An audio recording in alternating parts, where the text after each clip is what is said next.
So welcome back again, students, to another video lesson.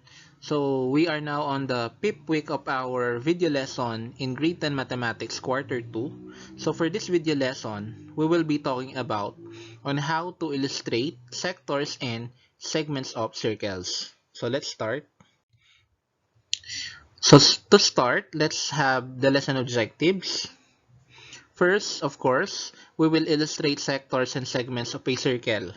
And then after that, we will solve for the area of sectors, the area of segments, and arc length of a circle. So to start with, let's have sector of a circle.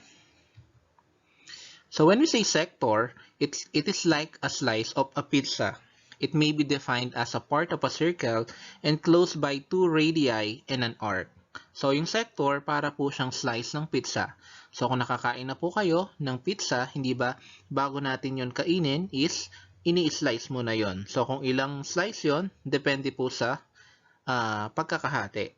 So kung ano yung sector, eto siya. Okay, so let's have examples. So yung una nating example, yung ating figure number 1, it is a circle, of course, one whole area of the circle. So wala po siyang hati. Okay, so isa siyang buong circle wherein one whole circle is equivalent to 360 degrees. Okay, so isang ikot ng circle is equal to 360 degrees. And then yung figure 2 naman natin is a semicircle. So ibig sabihin ng semi, kalahati. So half of a circle is what we call semicircle. And then in terms of its measurement, so syempre, yung 360, kakalahatiin lang natin yon. So, we'll have 180 degrees. And then, for figure 3, we'll have quarter circle. So, quarter, ibig sabihin, 4. Okay, so ibig sabihin, yung circle, hahatiin siya sa 4 equal parts. Wherein, kada hati, ang sukat nun is 90 degrees. So, 90 degrees times 4, that is equivalent to 360 degrees. And then, yung figure 4 natin, as you can see, any sector. So, depende po kung paano hahatiin yung circle. So, as you can see, ayan, n degrees. So, depende po yung sukat sa pagkakahati. So, that is a fractional part of the area of the circle. So, maaring 1/3 of the circle, 1/5 of the circle, 2/3 of the circle. Okay. So, after nating illustrate yung sector of a circle, so next will be to find the area of a sector of a circle. So, for us to be able to find the area of a sector, we should follow these steps. So, tatlo lang naman yung steps dito. First one, we will determine the ratio of the arc measurement over 360 degrees. So, ibig sabihin lang po niyan is, anong part siya ng circle? So, kung yung given measure ng sector, yung central angle, so, anong part siya ng circle? So, yun yung first step natin. Next naman, we will solve for the area of the circle using the formula A is equal to pi r squared, where pi is approximately equal to 3.14 and r is the radius of a circle. So familiar naman kayo dyan sa formula ng area of circle, pi r squared. Okay, so yung pi, 3.14 yan. And then r is the radius. And then finally, we will get the product of the arc measurement over 360 and the area of the circle. So, kung ano yung nakuha natin sa letter A, i-multiply natin dun sa nakuha nating area ng circle sa letter B. So, let's have an example. In circle A below, the measure of angle CAT is equal to the measure of arc CT equals 135 degrees. If the measure of the radius AT is 6 centimeters, what is the area of sector CAT? So as you can see, meron tayong circle dyan, circle A, and then yung measure ng central angle natin, which is angle CAT, ayan, equal po siya dun sa measure ng arc CT. So, tatandaan nyo po yan. Kung ano po ang sukat ng central angle, yun din po ang sukat ng corresponding minor arc. So, kung ano mang arc yun. And then, meron tayo dyan given na measure ng radius which is 6 centimeters. So, ang gagawin natin, kukunin natin yung area ng sector CAT. So, yung yellow portion na nakashade na yan, yun po yung area na kukunin natin. So, for the solution, first, we will determine the ratio of the arc measurement over 360. So, using the figure, as you can see, yung sukat ng ating central angle, CAT, equal siya sa sukat ng arc CT, which is 135 degrees. So, para makuha natin yung sagot dito, ang gagawin lang natin, yung 135 degrees, over lang natin siya sa 360 degrees. And then, isi-simplify lang natin. Okay? So, yung 135 tsaka 360, meron silang common factor which is 45. So, i-divide natin both numerator and denominator by 45. And that is 3 over 8. So, 135 degrees divided by 45, that is 3. 360 divided by 45, that is 8. So, ibig sabihin, yung arc CT, 3/8 siya nung kabuuan ng circle. So, yung arc CT tsaka yung angle CAT, 3/8 of the circle siya. The whole circle. Next, solve for the area of the circle using the formula A is equal to pi r squared. So, again, using the figure, given naman po dyan yung measure ng radius which is 6 centimeters.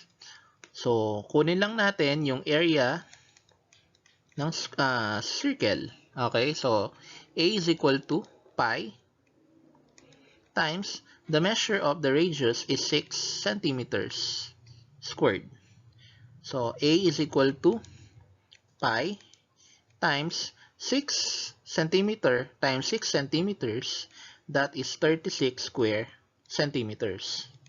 And then, we will multiply pi and 36 square centimeters. That is equivalent to 36 pi square centimeters. So, ang gagawin lang po natin, kung ang problem, nire-require tayo na i-express yung sagot in decimals. So, ibig sabihin lang po niyan, yung 36, i-multiply lang natin siya sa 3.14. So, kapag minultiply po natin yon, ang magiging area niya is 113.04 square centimeters. Pero pag ang problem natin, ni-require tayo to express our answer in terms of pi, so our answer will be 36 pi square centimeters. So, yung last step natin, get the product of the ratio of arc measurement over 360 degrees and the area of the circle. So, looking at the figure again, so yung ratio ng arc measurement sa whole circle is 3/8. So, sulat lang natin, area of sector CAT is equal to 3/8 times the area of the circle, which is 36 pi square centimeters. So, pwede nating i-multiply yung 3 sa 36 and then over 8. Or pwede rin namang i-cancel out yung 36 tsaka 8 since meron silang common factor. So, greatest common factor nila is 4. So, 36 divided by 4 will become 9. And then 8 by 4 will become 2. And then, multiplying the remaining factors, so 3 times 9, that is 27, over 2 pi square centimeters. So, area of sector CAT is equal to 27 over 2 pi square centimeters, Or pwede rin natin i-divide yung 27 sa 2. That is 13.5 pi square centimeters. So this will be our final answer. Next, after natin i-discuss yung sector, as well as yung area ng sector, we'll now move on to segment of a circle. So a segment of a circle is the region bounded by an arc and the segment joining its endpoints. So kung ano ang pinagkaiba ng segment sa sector, so ayan, meron dito, if you cut a slice of pizza in a shape of triangle, the portion cut off is like a crust of pizza. Okay. So, kung yung sector o yung slice ng pizza, hinati natin wherein makaka-form tayo ng triangle. Ayan, as you can see, yung triangle natin. And then yung yellow portion na dyan, ang tawag po dyan is yung segment of a circle. So, bounded by an arc, which is GY, and then the segment joining the endpoints, which is GY. So arc GY and line segment GY are different.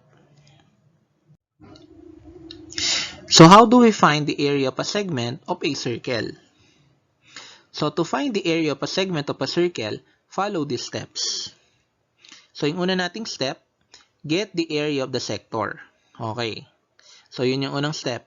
Kunin muna natin yung area ng sector, and then find the area of the triangle. So since yung slice ng pizza, yung sa circle, naka-form tayo doon ng triangle, so kukunin natin yung area ng triangle na yon after ng pagkuha natin ng area ng sector, yung buo ng slice na yon. And then, finally, we will subtract the area of the triangle from the area of the sector. So since kinuha natin yung area ng sector, and then hinati natin yung slice ng sector na yon para mabuo yung triangle, so i-subtract lang natin yung pinutol natin na area ng triangle dun sa area ng kabuuan ng sector na yon. So let's have an example. The measure of DG, arc DG, is 90 degrees. And the radius of the given circle is 8 centimeters. Find the area of the segment bounded by arc DG and line segment DG. So as you can see, yan yung figure natin. And then yung arc DG tsaka angle DOG, both measures 90 degrees.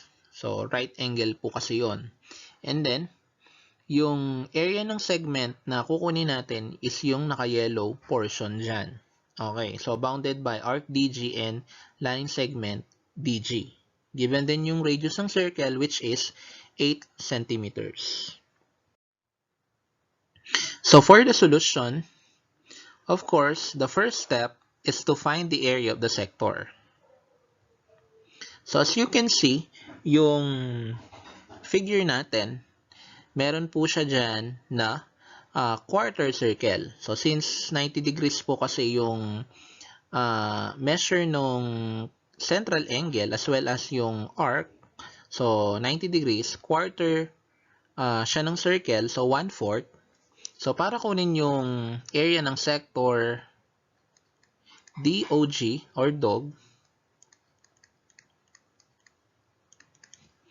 equal siya sa 1/4. So 1/4 siya ng whole circle kasi 90 degrees. So yun yung ratio ng arc measurement sa circle. And then, multiply lang natin dun sa area ng circle. Okay. So 1/4 times pi times the radius, which is 8 centimeters squared. Ayan. And then 1/4 pi times 8 centimeters squared, that is 64 square centimeters. So 8 times 8, that is 64. And then, pwede natin i-cancel out yung 4 tsaka 64 kasi meron silang common factor, which is 4. So magiging 1 ang 4, and then yung 64 magiging 16. So yung area of sector DOG is equal to 16 pi square centimeters. Ayan. So, yan na po yung area ng sector. Next, find the area of the triangle. Okay. So, yung formula for the area of triangle is area is equal to 1/2 base height. So, base tsaka height ng triangle, so, is equal to 8 centimeters. Dahil, ito po kasi ang base ng triangle, which measures 8 centimeters. And then, at the same time, ito din po yung height ng triangle. So, yung base tsaka height ng triangle na yan ay nagsisilbing radius ng circle. Yung radius, lahat ng radius, pareho po yung sukat. So, kung ang sukat ng OG is 8 centimeters, ang DO, 8 centimeters din. So, therefore, A is equal to 1/2 times 8 centimeters for the base and then 8 centimeters again for the height. And then, ika-cancel natin yung 8 tsaka 2. So, yung 8 magiging 4 and then yung 2 magiging 1 na lang. And then, i-multiply natin yung mga natira. So, 4 centimeters times 8 centimeters. So, yung area is equal to 4 times 8, 32 square centimeters. So, ito po yung area ng triangle DOG. So, triangle DOG. So, subtract the area of the triangle from the area of the sector. So, ito po yung ating last step. So, yung area ng shaded segment, so area of shaded segment is equal to the area of the sector minus the area of the triangle. So, yung area ng sector natin kanina is 16 pi square centimeters.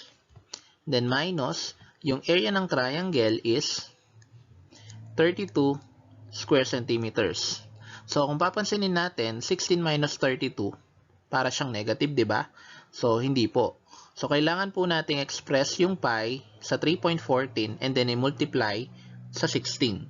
So, kapag minultiply natin yung 16 sa pi, which is 3.14, ang lilitaw na sagot is 50.24 square centimeters, na mas malaki dun sa area ng triangle na 32 square centimeters. And then, isubtract lang natin yon. Yung magiging area of shaded segment, ayan, SS, is equal to 50.24 square centimeters minus 32 square centimeters, 18.24 square centimeters. So, yun po yung area ng yellow shaded region. 18.24 square centimeters. So, let's have arc length. So, the length of an arc is the measure of the distance along the curved line that makes up the arc. So, yung pakurba po, yun po yung arc length. Okay? So, the formula to get the measure of the arc length is given by L. So, yung L stands for length. The arc length is equal to 2 pi r. So, yung 2 pi r po yan, yung circumference ng circle, times A over 360. So, yung A over 360 na yan, yung ratio ng degree measurement ng arcs dun sa circle. Okay? So, and then, again, L is the arc length, R is the radius, A is the degree measure of the arc. So, using the previous example, so find the length of DG. Okay, so using the previous example, so kukunin natin yung arc length ng arc DG. So, again, yung formula niya, L is equal to 2 pi r times A over 360 degrees. Next, 2 times 3.14 times the measure of the radius, which is 8 centimeters, times A, the degree measurement of the arc, which is 90 degrees, over 360 degrees. And then, i-multiply natin yung 2 sa 3.14 tsaka 8 centimeters. And that is equal to 50.24 centimeters. And then, i-multiply natin doon sa ratio ng arc, degree arc measurement sa 360. So, 90 over 360, basically 1/4 siya ng circle. And then, 50.24 centimeters, i-divide lang natin sa 4. So, our final answer will be 12.56 centimeters. So, yung arc length natin dito is 12.56 centimeters. So, hindi po area ang kinuha natin, kaya wala po siyang square. So, ayan po yung magiging sukat ng arc DG. So, after illustrating sectors and segments of a circle, yung next naman nating i-illustrate, tangents and secants of a circle. Okay, so yung tangents and secants na yan, it has something to do with lines drawn to circle. So, yung mga lines na naidodrawing sa loob at labas ng circle.